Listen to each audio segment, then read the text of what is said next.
Magandang umaga ho mga Katandunganon. Andito naman ho tayo sa Kalatagan Tibang kung saan magsasagawa ho tayo ng Educational Assistance Payout na nagmula sa opisina ng ating butihing Senador JV Ejercito. At salamat din po sa aking Chief of Staff na si Tita Cheryl Vargas. Maraming salamat sa suporta ninyo, Senator JV, sa probinsya ng Catanduanes. Kaya mga kaibigan, samahan ho ninyo kami mag-payout dahil marami na naman ho tayong Katandunganon na magagaling ang ating mabibigyan ng tulong at biyaya na mula sa ating mahal na Diyos na ginamit na instrumento ni Senator JV Ejercito at ang inyong lingkod board member, John Alberto.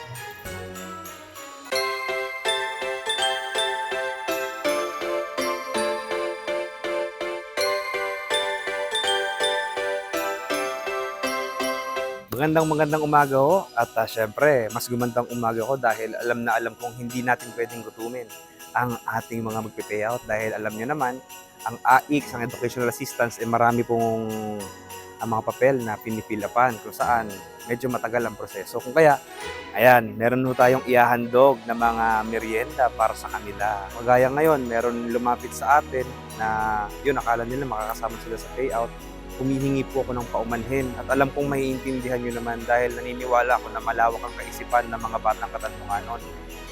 Dandahan lang po, hindi ko po kaya lahat talaga mapagbigyan kahit ang national na government, hindi kaya lahat bigyan na nangangailangan. Kumbaga inuunti-unti natin. Sa iba't ibang departamento tayo humihingi at sa iba't ibang senador na ating mga kaibigan. Actually, 3 ang senador nating kaibigan. Senator JV, Senador Bongo, at Senadora Amy Romualdez Marcos. At isang congressman po, si Sagip Party List Rodante Marcoleta at Kuya Paulo Marcoleta.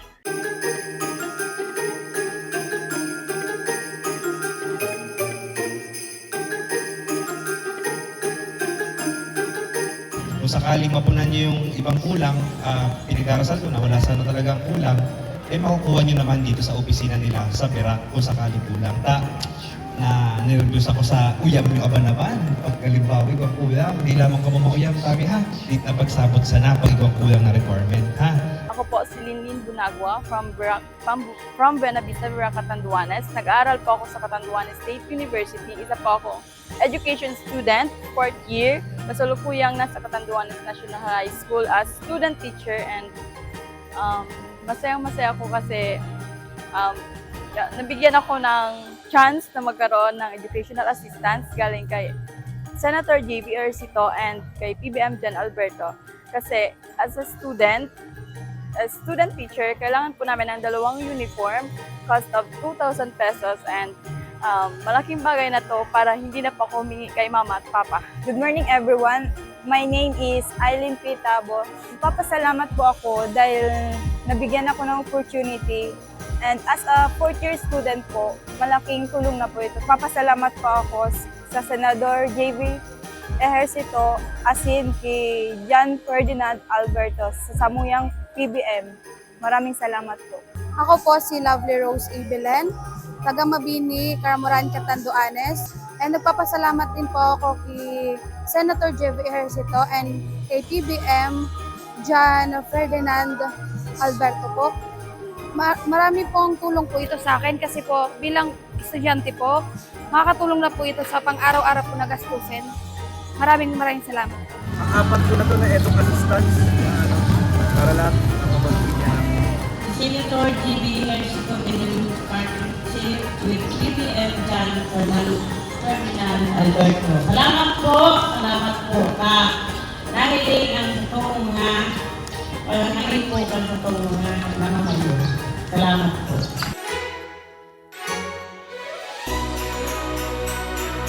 It's a wrap! At yun na nga ho mga kaibigan, tapos na naman ho tayo sa ating AIX payout dito na ginanap sa Kalatagan Covered Course. Ako sa nagpapasalamat ho ako sa mga pumunta, dumalo na nagmula pa sa iba't ibang munisipyo sa probinsya ng Catanduanes. At syempre hindi ito mag-i-exist kundi dahil sa tulong ng ating butihing Chief Cheryl Vargas at syempre the good one, Senator JV Ejercito.